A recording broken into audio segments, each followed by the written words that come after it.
কিশোরগঞ্জ সোনামণি স্কুলে 20,000 টাকা জরিমানা। নীলফামারীর কিশোরগঞ্জ উপজেলার প্রাণকেন্দ্রে অবস্থিত কিশোরগঞ্জ সোনামণি আইডিয়াল স্কুলে কোচিং ও স্কুলের পরীক্ষা গ্রহণের অপরাধে ওই স্কুল পরিচালকের 20,000 টাকা জরিমানা আদায় করেছেন ভ্রাম্যমাণ আদালত।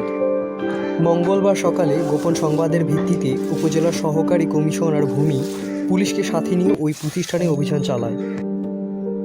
স্কুলের বাহিরে মূল গেট বন্ধ থাকলেও ভিতরে শিক্ষার্থীদের ক্লাস ও পরীক্ষায় অংশগ্রহণ নেয়।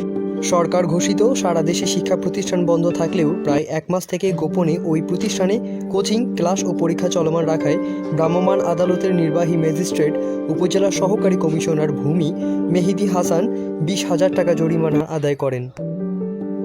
উপজেলা সহকারী কমিশনার ভূমি মেহেদী হাসান বলেন, আমরা গোপন সংবাদের ভিত্তিতে ওই প্রতিষ্ঠানে অভিযান চালালে প্রতিষ্ঠানের ভিতরে ক্লাস ও পরীক্ষা নেওয়ার সময় হাতে নাতে ধরা পড়ে। ওই প্রতিষ্ঠানকে 20,000 টাকা জরিমানা করা হয় এবং সরকারি নির্দেশনা না আসা পর্যন্ত প্রতিষ্ঠানে কোনো ক্লাস পরীক্ষা না নেওয়ার জন্য মুচলেকা নেওয়া হয়।